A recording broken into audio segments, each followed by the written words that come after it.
Bonjour, je vois que le timer est démarré, donc on va aller relativement vite. Donc moi je suis Frédéric Zappeni, Chief Data et AI Officer du groupe Créa École. Florence Beaupré, responsable de l'équipe chef de projet au sein du Data Lab Group. Et Aymen Chabou, CTO Data Lab Group. Bon, vous avez remarqué le changement, déjà on est passé en français. Donc on va vous parler effectivement de ce long chemin qu'est l'adoption maîtrisée de l'IA générative. Alors on a décidé de faire des photos chaque année. Donc probablement que l'année prochaine, on vous parlera d'Agentic AI et de tout ce qu'il aura fallu faire pour passer en production ces technologies-là. En fait, dès début 2023, le Créa École s'est emparé finalement de l'arrivée de l'IA générative, parce qu'il s'est quand même passé quelque chose en novembre 2022. Et comme on est un groupe uni et décentralisé, on a éprouvé le besoin de travailler finalement l'adoption de cette technologie de manière collective avec l'ensemble de nos entités et des parties prenantes. Alors, ça a pris quelques mois, mais on est arrivé dès avril 2023 à ce qu'on a appelé stratégie d'adoption maîtrisée de l'IA générative, et chaque mot est pesé. Alors, adoption, ça veut dire qu'on veut aller voir le potentiel de la technologie pour nos usages, et ça de manière très pragmatique, c'est-à-dire au plus près de nos métiers. Maîtriser, ça veut dire qu'on le fait quand même avec une certaine prudence, en particulier ce qui a été identifié dès le départ, c'est que les premiers outils qui étaient fournis pour faire ça, c'était des outils sur des environnements publics. Donc évidemment, il a fallu qu'on protège nos données, celles de nos clients. Évidemment, les clients font confiance sur ces données. Il a fallu qu'on forme, qu'on acculture nos collaborateurs. Et puis, c'est assumé au Créa École, nous, finalement, pour mesurer si c'est utile, on a une confiance inébranlable dans nos métiers, au plus près du terrain. Et donc, ce qu'on a fait, c'est une expérimentation sécurisée. On leur a confié cette responsabilité d'aller regarder si, pour leurs activités, leurs processus, leurs clients, cette technologie générative était utile. Alors, sécuriser, ça veut dire quoi? Ça veut dire qu'on le fait dans des environnements qu'on maîtrise. Ça veut aussi dire qu'on l'a fait avec un protocole très encadré pour déterminer finalement si les résultats étaient corrects, mais également s'ils étaient intéressants par rapport à la problématique qu'ils étaient censés résoudre. Intéressant, ça veut dire, est-ce que l'investissement qui justifierait qu'on aille en production sur ce type de cas d'usage permet de récupérer un gain, une valeur qui est conforme en fait à ce qu'on imagine. Ça, on l'a assumé pendant quasiment 1 an. Ça veut dire, on a dénombré 150 cas d'usage et expérimentation. La réalité dans un groupe comme le nôtre, c'est probablement que vous pouvez multiplier par 3 ou 4 pour arriver à ce qui a réellement été expérimenté. Puis au bout d'1 an, on s'est dit, il est peut-être temps de regarder si on doit recentrer finalement cette stratégie sur ce qu'on a appelé la stratégie de déploiement centrée sur la valeur. Déploiement directement à l'échelle, c'est-à-dire sans passer par les phases de POC, sur des standards industriels qui permettaient d'être en production et de maîtriser, d'un point de vue sécurité, d'un point de vue robustesse des résultats, la valeur qu'on apporte aux collaborateurs et aux clients. Ça nous a aussi permis de re-questionner la stratégie du Créa École sur ce qu'il voulait faire de l'IA. Première chose, c'est de toute façon, pour bien savoir ce qu'on veut faire à l'IA, il faut savoir ce qu'on veut vraiment que nos collaborateurs fassent. C'est ça qu'on a réaffirmé. Et en fait, on s'est rendu compte que plus que jamais, nos collaborateurs avaient besoin qu'on diminue les tâches administratives qu'ils réalisent, et plus que jamais, nos clients avaient besoin que le temps gagné soit remis à leur disposition. Alors, c'est des réalités qui peuvent être différentes. Si vous êtes conseiller en agence, être à disposition du client, c'est par exemple passer un peu plus de temps avec lui pour lui expliquer ce que c'est qu'une assurance emprunteur et qu'est-ce qui va se passer quand il va aller signer par exemple chez le notaire pour son prêt immobilier, l'acquisition de sa maison. Si vous êtes par exemple dans un back-office, ça va être d'avoir une IA qui vous permet de trier, de préparer toutes les demandes que vous avez dans la journée. Et s'il y en a une qui est vraiment urgente, parce qu'elle doit être traitée le matin même à 9h, pour que, par exemple, une signature chez le notaire soit pas annulée, vous faites d'abord cela en premier. Là, vous avez 2 usages d'IA différents, mais qui, en fait, ont été plus contributifs à la relation client. Ça, on l'a réformé très fortement. C'est, je dirais, important, parce qu'il faut voir que ces technologies évoluent quand même très vite, et donc ne pas mettre et garantir la place de l'humain dans le projet stratégique qu'on a, c'est aussi courir le risque que, finalement, il y ait cette crainte permanente, un peu comme la vague tape la côte et érode progressivement, que l'IA grignote, et on ne voit pas trop où ça s'arrête, parce que c'est vrai que quand on regarde 3 ans après, les progrès sont quand même assez faramineux sur cette technologie. On a découpé l'adoption à l'échelle en 60 cas d'usage. Je ne vais pas tous les détailler, parce que vous en aurez après. Mais l'idée, c'était vraiment de se dire qu'ils devaient être sponsorisés à très haut niveau. Donc c'est des DG du COMEX Créa École SA qui les ont sponsorisés. Ça veut dire quoi? Ça veut dire que ces DG ont accepté de passer 1 heure par mois de leur temps pour qu'on leur parle du cadrage du projet, de la réalisation, des difficultés qu'on a rencontrées. Et on a tiré différents enseignements. On a fait un premier bilan intermédiaire plutôt au premier trimestre 2025. Pourquoi ? Parce qu'en fait, on rentrait dans une séquence d'élaboration de notre plan stratégique, donc le plan à moyen terme qui a été publié la semaine dernière. Et on voulait se nourrir de ces enseignements pour pouvoir finalement imaginer et penser la séquence des 3 prochaines années. Ce qu'on voit, c'est qu'on a beaucoup de travail pour continuer l'acculturation et la professionnalisation de nos métiers sur la connaissance de ces technologies et de comment les mobiliser pour résoudre les problèmes qu'ont les clients ou les collaborateurs. Et donc ça, c'est un point qui est très important.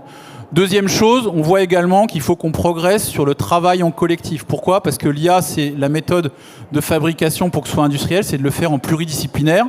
Et même au-delà de ça, il y a certains sujets qu'on doit faire en cross-entité. Ça veut dire que ce n'est pas uniquement la problématique d'une entité qui doit mobiliser différents corps de métier, c'est la problématique de 3, 4, 5 entités qui doivent savoir travailler ensemble sur une base méthodologique commune et harmonisée pour délivrer le résultat voulu. C'est important parce que dans notre plan à moyen terme, on a aussi décidé sur certains sujets très transformants de davantage les mutualiser au niveau groupe pour finalement sécuriser l'accélération, mais aussi la cohérence d'expérience utilisateur et client. Et puis dernier point, et donc c'était plutôt l'objet finalement d'une partie de la stratégie d'adoption maîtrisée, c'est plus que jamais, et ça s'est concrétisé en début d'année, mais dès 2023, on avait imaginé qu'il fallait qu'on gère les risques. Alors les risques classiques que vous connaissez, les hallucinations, les attaques cyber, il y en a un qui a pris une importance particulière, c'est celui de dépendance technologique. Évidemment, tout le monde a vu en février 2025 que c'était quand même important de ne pas être dépendant d'un unique fournisseur. Et ça, on l'avait imaginé dès le départ. C'est pour ça, donc, dans ce qui va vous être montré, en fait, c'est cette gestion des risques est omniprésente. Et en particulier, le fait de ne pas être dépendant d'un seul éditeur, d'un seul fournisseur de cloud. Voilà, j'en ai terminé. Et je passe la main, du coup, à Florence, qui va vous expliquer ça plus en détail. Alors Aldric a commencé à vous parler de méthodologie. Il faut savoir qu'au Data Lab Group, donc, on est certifié notamment par le LNE sur notre méthodologie projet et on a également une certification label IA en matière de conception responsable et maîtrisée. Alors, dans le cadre justement de notre stratégie de déploiement, on a travaillé, nous, sur à peu près 25 cas d'usage avec des métiers très différents, avec des directions de l'audit, avec des directions de la conformité, des risques, de la cybersécurité. Et en phase de cadrage, en fait, malgré la diversité des métiers, on s'est rendu compte que les différents usages, finalement, étaient toujours en lien avec des besoins métiers qui convergeaient. Besoin d'analyser de la documentation, besoin de faire des recherches, besoin de générer des contenus. Donc plutôt que de se disperser et de créer 25 assets différents, on a retenu une logique de plateformisation, c'est-à-dire créer des assets génériques sur des plateformes qui sont évolutives et qui vont nous permettre de créer des cas d'usage qui seront dupliqués et adaptés en fonction des différents contextes métiers pour lesquels on va adresser un besoin. Par exemple, on a créé un premier asset qui s'appelle CA Generative Search, qui est un moteur de recherche à base de RAG, donc plateforme générique. Et à date, on a 8 cas d'usage pour différents métiers, 8 directions différentes, qui permettent justement de répondre à un premier besoin de recherche documentaire. Deuxième asset, c'est un outil qui s'appelle SecurityChat, une plateforme qui permet à la fois de répondre à un besoin générique de chat sécurisé interne, donc répondre aux besoins de tous les collaborateurs, un peu à l'instar d'un chat GPT sécurisé, et qui nous permet également d'implémenter des agents spécialisés, des Secure Agents, de manière à adresser des problématiques plus précises. Si je rentre un peu plus dans le détail, donc CA Generative Search, moteur de recherche à base de RAG, vous devez certainement connaître le principe. L'idée, c'est de pouvoir poser une question en langage naturel sur un grand corpus documentaire en entrée. Ça peut être une note interne de procédure, ça peut être une réglementation, ça peut être une base d'articles. L'IA en sortie génère une réponse à votre question en langage naturel et elle vient citer les sources dans lesquelles elle est allée puiser ces éléments de réponse, ce qui permet notamment de limiter tout risque d'hallucination.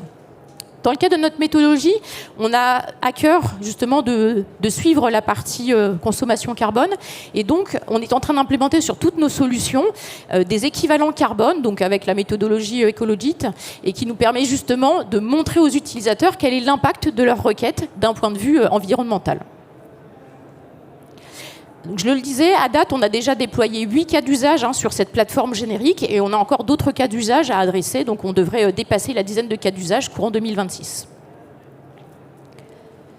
Sur le deuxième asset, donc SecuriChat, comme j'ai commencé à l'annoncer, donc c'est une plateforme de chat interne sécurisée, multi-LLM, donc on implémente dessus différentes versions, notamment des modèles Claude Sonnet, chacun étant plus ou moins adapté en fonction de la tâche qu'on souhaite adresser. Et là encore, ça permet aux collaborateurs en interne d'aller explorer des corpus documentaires, mais cette fois-ci plus petits, poser des questions sur des documents ou encore générer des contenus. Cette solution, elle permet également, dans le cadre justement d'une approche un peu plus spécialisée, de créer des Secure Agents, donc des agents qui vont être plus spécialisés sur une tâche en particulier. On a pas mal itéré, notamment avec des experts marketing, pour créer des contenus marketing, donc de la génération d'emails, de la fiche produit. Et puis plus récemment, on a également travaillé avec notre direction des ressources humaines pour créer un outil qui va générer des fiches de poste, donc dans le cadre notamment de recrutement. Donc on lui met en entrée un certain nombre d'informations sur des critères de recrutement qui sont attendus, la charte crédit agricole, des éléments de langage et puis quelques exemples de fiches également. Et ça permet du coup en quelques clics de générer des fiches de poste. Quand ça prenait 2 heures pour un collaborateur, pour un manager, maintenant ça prend un quart d'heure uniquement de relecture et d'ajustement si besoin.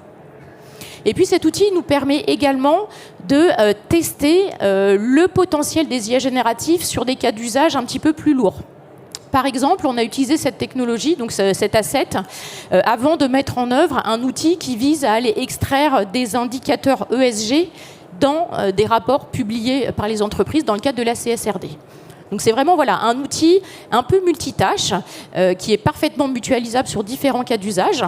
Et justement, donc, on pilote véritablement ces usages pour s'assurer derrière de la maîtrise. Et on a mis en place un monitoring resserré sur absolument tous nos cas d'usage. Alors, on va rentrer un peu dans les détails techniques, technologiques. Tech hardcore, attention. Alors, toutes ces solutions que vous venez de voir, que ce soit CA Generative Search ou SecuriChat, nous ont permis de développer les premiers cas d'usage industriels, d'apprendre aussi sur ces expériences et ce passage en production, et de bâtir les fondations aujourd'hui de nos socles de construction de solutions IA pour le groupe. Et le défi aujourd'hui, c'est de comment maintenir à l'échelle ces différentes solutions tout en gardant des performances, la scalabilité et la maîtrise de sécurité et des défis de sobriété numérique. Donc dans le quotidien, de maintenir en condition opérationnelle ces plateformes-là, on a 4 défis aujourd'hui. Le premier, c'est la performance, ce que je disais. Un système de RAG qui n'apporte pas une réponse précise, c'est un système de RAG qui ne va pas être adopté par les experts métiers et du coup qui va remonter clairement des réponses à côté de la plaque. D'où les nécessités aujourd'hui de développer, mettre en place toutes les briques technologiques qui permettent de sécuriser la qualité de la réponse à la fin de la chaîne. On a un défi de scalabilité. Un RAG prototype qui fonctionne très bien pour son collaborateur aura peu du mal à scaler à des milliers de collaborateurs. Et là, on va parler de volumétrie, de requêtes, de stockage, tous ces défis technologiques qui peuvent être des vraies barrières pour aller à l'échelle pour des solutions comme ce type-là. On a aussi aujourd'hui des défis de sécurité. On va bien dans la littérature, pas mal d'attaques qui commencent à émerger depuis quelques années sur ces IA génératifs. Donc il va falloir mettre tous les garde-fous, toutes les briques technologiques qui permettent de sécuriser à la fois l'IA, mais aussi le système. Et enfin, on a les défis de sobriété numérique dans un groupe comme le nôtre. Passer à l'échelle des solutions est conditionné par notre stratégie pour maîtriser le coût et l'impact énergétique de ces produits-là. Une requête, ça a un impact énergétique. La passer à l'échelle de tout un groupe comme le nôtre, ça a un impact et un vrai défi. Donc pour l'ensemble de ces défis-là, nous avons proposé différentes stratégies pour y répondre. Si je commence par les performances, nous avons aujourd'hui mis en place une stratégie sur 3 piliers. La première, c'est garantir la qualité du corpus. Il faut savoir qu'une réponse d'un système RAG, elle est directement liée à la qualité de la donnée source qui est dans ce corpus-là. Donc on travaille main dans la main avec le métier pour qu'on puisse sécuriser une base qui ne soit pas obsolète, qui soit cohérente et consistante par rapport aux objectifs métiers derrière. Ensuite, on a travaillé sur un pilier qui est comment on peut maîtriser la qualité de réponse de ce système-là, à la fois avant le déploiement, pendant le déploiement et post-déploiement. Donc là, on va parler plutôt d'évaluation rigoureuse et continue du système. Et là, ça passe aussi par le métier qui nous fournit, par exemple, un corpus ou une base de vérité sur laquelle on fait évaluer le système avant le déploiement. Et ensuite, on le run, c'est quand on met en place toutes les métriques d'évaluation régulière des performances du modèle pour éviter les dérives, que ce soit de modèles ou de données. Et enfin, le dernier pilier, c'est le monitoring continu. Et là, on a équipé les solutions comme CA Generative Search et Security Chat par une plateforme de monitoring des performances et des KPI qui permettent de nous assurer qu'on arrive à garder une performance stable dans le temps.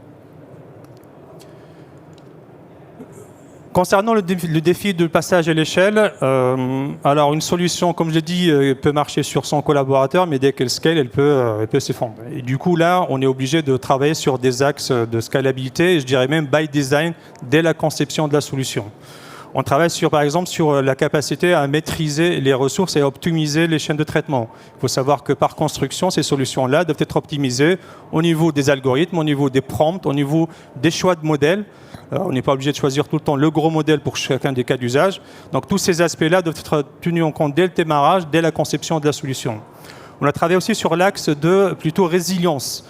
Notre objectif, c'est qu'une requête ne plante pas le système. Dans une trajectoire de passage à l'échelle, on va avoir un flux de requêtes continues important. Il va falloir gérer le stockage derrière aussi, des vecteurs embedding, etc. Tout ça demande du coup qu'on soit capable de scaler et d'arriver à mettre les bonnes ressources et les bonnes chaînes de traitement face à cette montée de charge et des pics d'usage. On a aussi travaillé sur le monitoring des infrastructures. Donc un sujet clé pour qu'on puisse aussi évaluer dans le temps nos capacités à aller plus loin dans le déploiement à l'échelle de ces solutions-là. Et ceci à travers du reporting régulier des différents usages d'infrastructures. Et tout ça pour aller vers plutôt des travaux autour du FinOps. C'est comment on peut maîtriser à la fois le coût et les infrastructures. L'objectif, ce n'est pas de multiplier les ressources, mais de pouvoir les piloter d'une façon plutôt intelligente. Et c'est là où on a des objectifs aujourd'hui autour des FinOps. Sur le troisième défi, qui est la sécurité, un enjeu clé, une solution qui performe et qui est scalable, c'est très bien, mais s'il n'est pas sécurisé, il faut l'arrêter. Dans un système RAG, c'est un système qui expose quand même les données d'entreprise, les données clients internes, à des modèles, à des utilisateurs finaux, d'où la nécessité de sécuriser au mieux ces systèmes-là. Et là, pour le coup, on a travaillé sur plein de stream R&D, comme l'a évoqué Aldric tout à l'heure, en commençant par le premier pilier qui est la prévention. Et là, on commence par l'humain. Il faut acculturer les experts, les collaborateurs aussi, que ce soit ceux qui développent ou ceux qui consomment, des risques possibles derrière ces systèmes-là et ces IA génératives.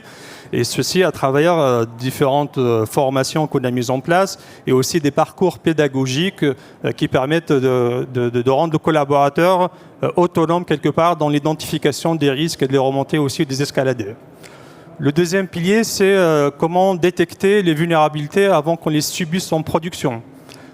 Et là, on travaille sur plein de technologies. On sollicite même des startups innovantes sur le sujet pour qu'on puisse mettre en place déjà des opérations ou des techniques de pen testing, donc de stress testing de ces solutions-là avec différentes attaques qu'on retrouve dans la littérature, pour qu'on puisse par la suite décliner dans un troisième temps des mécanismes de défense et des garde-fous qui nous permettent de sécuriser le système et l'IA derrière contre les attaques et les menaces qu'on peut avoir en production. Et ce qui nous amène aussi au quatrième pilier qui est la veille. Alors aujourd'hui, les vulnérabilités évoluent beaucoup plus rapidement que les solutions qu'on peut trouver sur le marché. Donc on est obligé d'être entouré par des experts dans le domaine, des chercheurs, des académiques, des startups innovantes pour qu'on puisse se nourrir de l'état de l'art récent et pouvoir l'implémenter et l'intégrer dans notre feuille de route R&D. Et enfin, alors, pour le défi de la sobriété numérique, comme je disais tout à l'heure, une requête a un coût, des millions de requêtes, clairement c'est un défi d'impact environnemental qui est non négligeable à l'échelle d'un groupe comme le nôtre. Et du coup, pour pouvoir sécuriser ces engagements que nous avons dans le groupe, on a mis en place d'une part des outils qui permettent de mesurer l'impact des différents outils ou technologies qu'on a dans les solutions CA Generative Search Security Chat et du coup monitorer quelque part les différents impacts impact énergétique de ces solutions-là, à la fois au niveau de la requête et consolidé au niveau de la session, voire même au niveau du collaborateur. Ça permet aussi de sensibiliser l'utilisateur final sur l'usage derrière la technologie. Une fois on sait mesurer, du coup là on peut optimiser. Et là je reviens aussi au même principe que dans la scalabilité. L'optimisation doit être faite by design. Donc quand on optimise les prompts, le choix des LLM et la solution dans sa globalité, ça nous permet quelque part d'optimiser toute la chaîne de traitement et du coup l'impact et consommation énergétique derrière. Et un troisième point important aussi, c'est qu'on s'y met d'accord, et c'est dans notre stratégie PMT avec l'IT Group, c'est de déployer ces solutions sur des data centers européens et qui intègrent de l'énergie renouvelable dans son fonctionnement là. Donc tous ces leviers-là nous permettent aujourd'hui d'aller vers une trajectoire de GreenOps et optimiser l'usage de différentes technologies d'IA générative dans ces différentes solutions qu'on a déployées. Pour conclure sur ces différents streams qu'on a menés pour sécuriser et optimiser notre solution, notre conviction aujourd'hui, c'est qu'on peut construire des solutions IA génératives qui sont performantes et scalables tout en étant des solutions durables et maîtrisées par le groupe. Thank you.